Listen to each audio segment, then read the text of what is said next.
इरा को नहीं समझ आया कि ध्रुव उस काले चमकदार पत्थर को क्यों खरीदना चाहता था। बाजार में घूमकर थक चुकी इरा ने कहा, ध्रुव, अगर अब तुम्हारी खरीदारी पूरी हो गई हो तो क्या हम घर चलें? ध्रुव ने मुस्कुराते हुए इरा की तरफ देखा और हाँ के इशारे में अपना सिर हिलाया। ध्रुव मन ही मन खुद से कहने लगा, आखिरकार अब वो दिन करीब है जब मैं अपनी खोई हुई शक्तियों को वापस हासिल कर पाऊंगा। लेकिन हकीकत तो ये थी कि उसके साथ कुछ ऐसा होने वाला था जिसके बारे में उसने कभी सपने में भी नहीं सोचा था। कुछ ही देर में ध्रुव और इरा शौर्य महल पहुंच गए। इरा के अपने कमरे में जाने के बाद ध्रुव सबसे ऊपर बने अपने कमरे में चला गया। उसने दरवाजा बंद करके अपनी अंगूठी की तरफ देखते हुए जोश के साथ कहा, आचार्य, देखो, मैं वो सब कुछ लेकर आ गया जो आपने मुझसे लाने को कहा था। ध्रुव के इतना कहते ही उसकी अंगूठी में से एक सफेद रंग की रोशनी तेजी से बाहर निकली, जिसके झटके से ध्रुव जमीन पर जा गिरा। अपने आप को संभालते हुए खड़े होकर उसने कहा, हर बार इस तरह से आना जरूरी है क्या? मुझे कुछ हो जाता तो?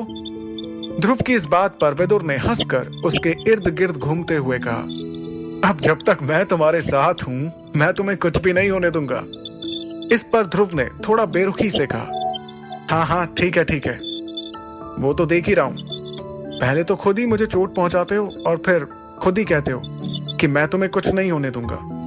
फिर अगले ही पल ध्रुव ने अपने बेड के सामने रखी टेबल पर सारा सामान रख दिया और पूरे जोश में कहा, ये देखो, आपने जो जो सामान लाने को बोला था, मैं वो सब कुछ लेकर आ गया हूं। अब आप जल्दी से मेरी ट्रेनिंग शुरू कीजिए। अच्छा लग रहा है तुम्हारा ये जोश देखकर, मुझे सचमुच बहुत अच्छा लग रहा है। अगले ही पल विदुर ने ध्रुव को ऑर्डर देते हुए कहा, जाओ, जल्दी से एक बड़े से बर्तन में गर्म पानी लेकर आओ। आचार्य के मुंह से यह सुनकर ध्रुव को थोड़ा सा अजीब लगा, लेकिन वो उनकी बात मानते हुए कुछ ही देर में एक बड़े से बर्तन में गर्म पानी लेकर आ गया। विदुर ने बाजार से लाए हुए सामान में से कुछ जड़ी बूटियों को उस गर्म पानी में डाल दिया। उन जड़ी बूटियों के पानी में घुलने से धीरे धीरे पानी का रंग बदलने लगा और तभी अचानक विदुर ने चुटकी बजाई।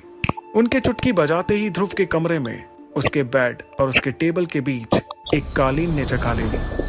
उस कालीन पर विदुर ध्यान की मुद्रा में बैठ गए और उन्होंने ध्रुव से कहा, मेरा मुंह क्या देख रहे हो? आकर मेरे सामने बैठ जाओ। आचार्य की बात मानते हुए ध्रुव उनके ठीक सामने कालीन पर बैठ गया और ध्यान से विदुर को देखने लगा। देखते ही देखते ध्यान की मुद्रा में बैठे हुए विदुर की हथेलियों से आग की लपटें निकलने लगी। अगले ही पल विदुर ने अपने दूसरे हाथ की हथेली को उस आग वाली हथेली के ऊपर रखा। ऐसा करने से वो आग बुझ गई। ये सब देखकर ध्रुव का चेहरा खिल उठा। तब विदुर ने ध्रुव की तरफ देखते हुए कहा, अगली बारी तुम्हारी। ये एक बहुत ही साधारण सी टेक्निक है। इसके जरिए मैं देखना चाहता हूं कि तुम्हारे शरीर में ताकत कितनी है।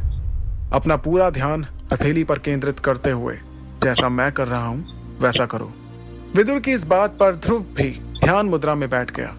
अपनी आंख बंद करते हुए ध्रुव ने वैसा ही किया जैसा विदुर ने कहा और देखते ही देखते उसकी हथेली पर आग जलने लगी। आग की लपटें बढ़ने लगी